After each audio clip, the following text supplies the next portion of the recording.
Hola, nosotros somos estudiantes del Colegio de Ciencias y Humanidades Plantel Oriente y venimos a hablarles un poco de Michel Foucault y su obra titulada La tortura es la razón. Para comenzar, ¿ustedes saben quién es Michel Foucault? Bueno, pues fue un filósofo, historiador y psicólogo muy importante del siglo XX, quien en su obra La tortura es la razón critica el sistema penal y el sistema capitalista, ya que para Foucault crea criminales mediante un sistema carcelario o prisión, como lo conocemos actualmente, para utilizarlos a favor debido a que son manipulables. Estos criminales son solo producto de la rebeldía o rebelión hacia el sistema capitalista, que solo busca reprimirlos, utilizando la prisión como su fuente principal. Pero para comprender mejor esto, vayamos con un poco más de ejemplos que a continuación nos darán nuestros compañeros. En sus escritos, Foucault examina cómo el poder se manifiesta en diversas instituciones y prácticas sociales, y cómo los actos de resistencia pueden surgir como una forma de desafiar estas formas de opresión.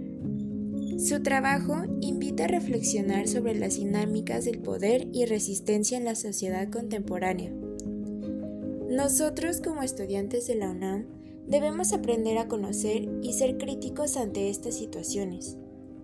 La juventud mexicana ha enfrentado diversas formas de opresión e injusticia a lo largo de la historia, desde la represión política hasta la desigualdad económica y social.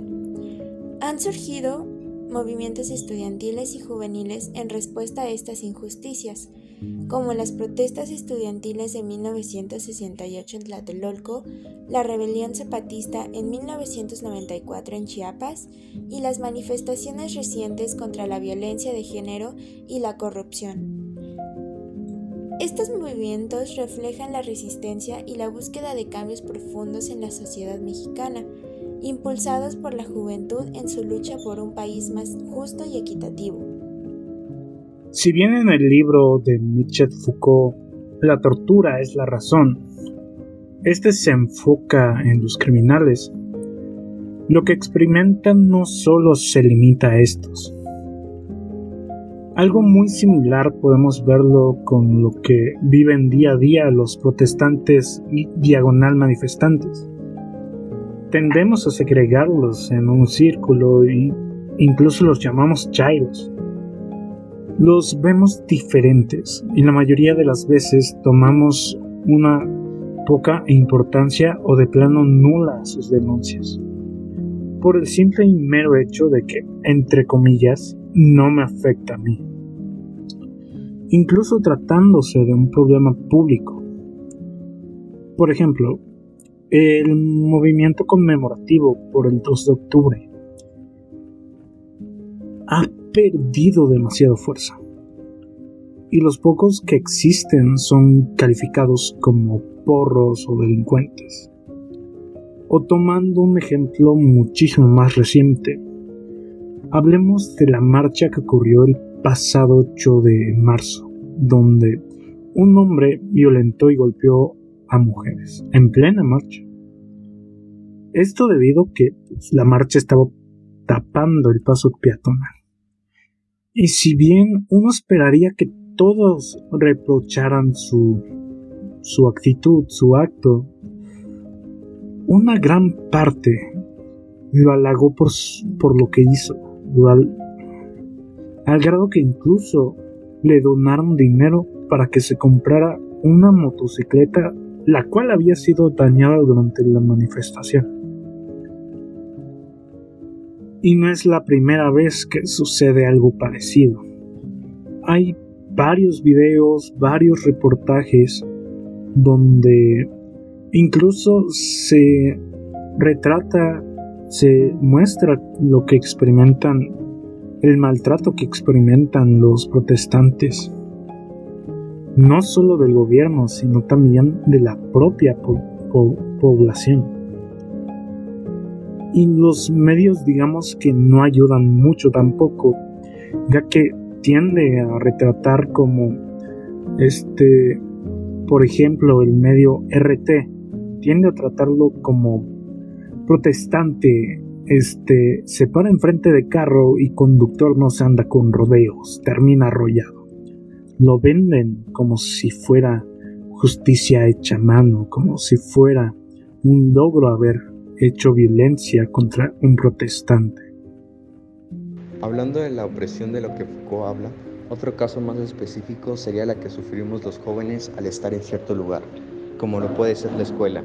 En sí, la escuela nos enseña a ser más disciplinados y tener orden, pero ¿es correcto ser siempre así?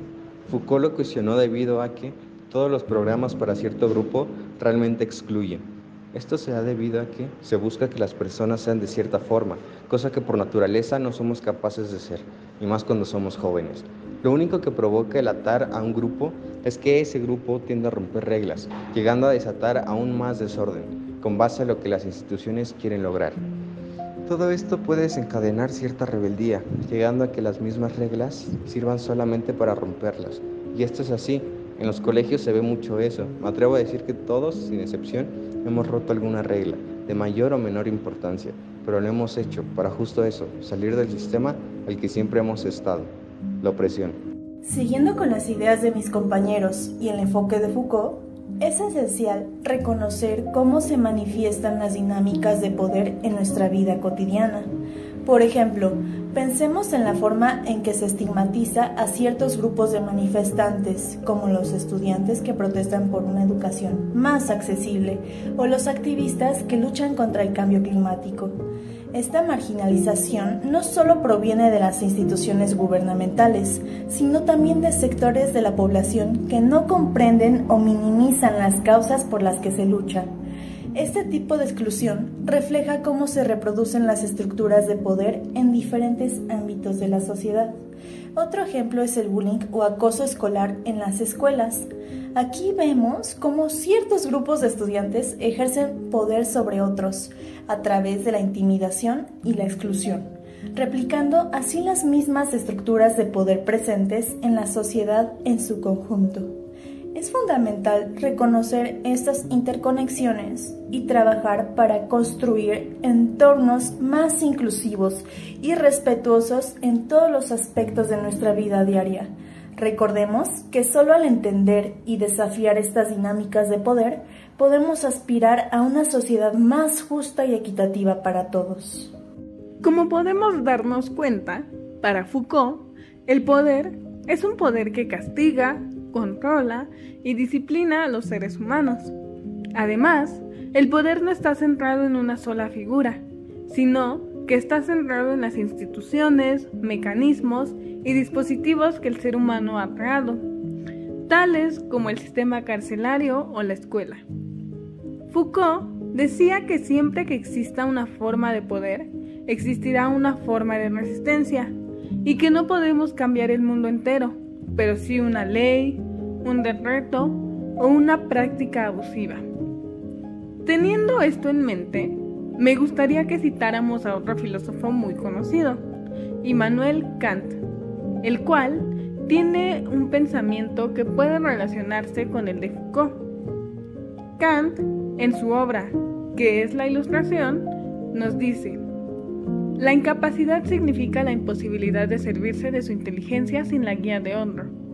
Esta incapacidad es culpable porque su causa no reside en la falta de inteligencia, sino de decisión y valor para servirse por sí mismo de ella sin la tutela de otro. Con esto podemos entender que el hombre tiene una incapacidad que lo detiene de tener decisión y valor para poder rebelarse de ese poder que lo oprime, teniendo de alguna forma una normalización de estos castigos y controlamientos. La criminalidad hasta fines del siglo XVIII pudo haber una incertidumbre, un pasaje permanente del crimen al enfrentamiento político. Robar, incendiar, asesinar era una manera de atacar al poder establecido. A partir del siglo XIX, el nuevo sistema penal también pudo significar, entre otras cosas, la organización de todo un sistema que en apariencia se asignaba la misión de transformar a los individuos por el objetivo real, que era una esfera criminalizada específica, una capa que debía aislarse del resto de la población. Debido a ello, esa capa perdió gran parte de su función política crítica. Foucault, 2012. En esta parte, Foucault incita a liberarnos del sistema en el que estamos con base a la rebeldía. Está describiendo un cambio en la percepción y gestión del crimen a lo largo del tiempo. Hasta finales del siglo XVIII, el crimen podía ser visto como de una forma de desafiar el poder establecido, como robo, incendio y asesinatos, siendo medios de enfrentamiento político. Sin embargo, a partir del siglo XVIII, el nuevo sistema penal se orientó hacia las creaciones de una esfera criminalizada específica, separada del resto de la sociedad. Esta separación tuvo un efecto de despojar el crimen de su función política crítica, convirtiéndolo en un problema a ser controlado y aislado en lugar de una forma de oposición política directa. También nos da a entender que el poder actúa sobre los individuos, construyendo la creación de la subjetividad, mientras que los individuos, a través de la subjetividad, también pueden actuar sobre un poder y resistirlo. Esta dinámica es fundamental para entender cómo las sociedades controlan y definen a las personas, así como las posibilidades y resistencias a un cambio. Esto fue Michel Foucault, El poder como una bestia magnífica.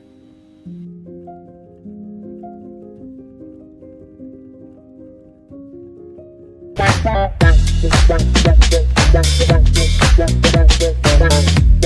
you.